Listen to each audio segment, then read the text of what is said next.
banjir di Kabupaten Oku sudah mulai surut.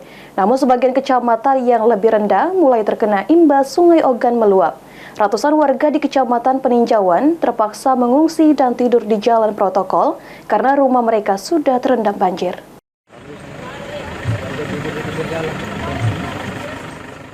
Memasuki hari ketiga banjir hebat yang melanda Kabupaten Oku kini mulai surut. Kota Batu Raja sebagian besar sudah tidak lagi terlihat genangan air. Namun tidak untuk kecamatan yang lainnya, pantauan di lapangan sekitar pukul 10 Rabu malam. Sungai Ogan meluap di Kecamatan Peninjauan, bahkan beberapa desa sudah terisolir karena terendam banjir disertai arus air yang cukup deras.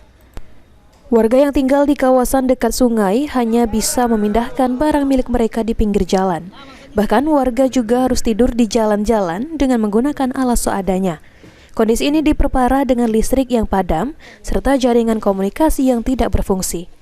Warga yang terkena dampak berharap agar mendapatkan bantuan dari pemerintah daerah, terkhusus bantuan makanan.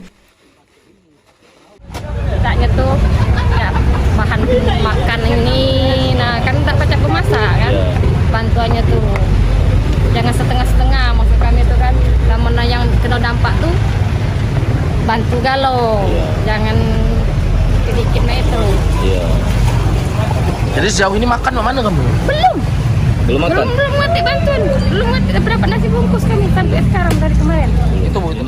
Sementara itu, menurut PJ Bupati Oku, Teddy Melwansyah mengatakan, sedikitnya ada 6 desa yang warganya terisolir karena akses jalan terendam banjir.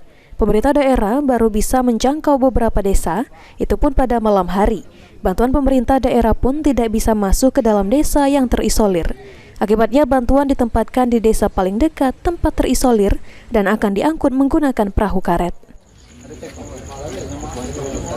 Hari ini mencoba menyisiri kembali daerah-daerah yang selama ini mungkin dalam beberapa hari kemarin belum bisa kita kunjungi atau bisa kita datangi karena aksesnya tertutup oleh banjir. Nah, malam ini sudah mulai terbuka, kami kunjungi beberapa desa untuk menyalurkan bantuan, baik itu bantuan makanan siap saji, nasi bungkus, indomie dan beras. Kurang lebih hampir 2.000 bungkus malam ini kami bawa untuk dibagi-bagikan kepada daerah-daerah yang kemarin sulit untuk dijangkau melalui jalan darat. Mudah-mudahan kita doakan besok air sungai sudah mulai surut sehingga masyarakat yang terdampak bisa beraktivitas seperti sedia kala dan normal kembali. Untuk yang belum bisa dilalui Pak Bupati?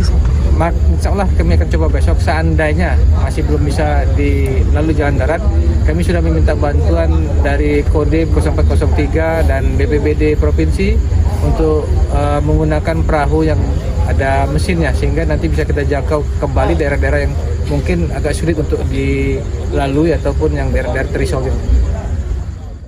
Pemerintah Kabupaten Oku sendiri telah mengeluarkan kebijakan tanggap darurat bencana dan mengalokasikan anggaran 1,5 miliar rupiah untuk penanggulangan banjir di Kabupaten Oku. Ari Pranika, PAL TV.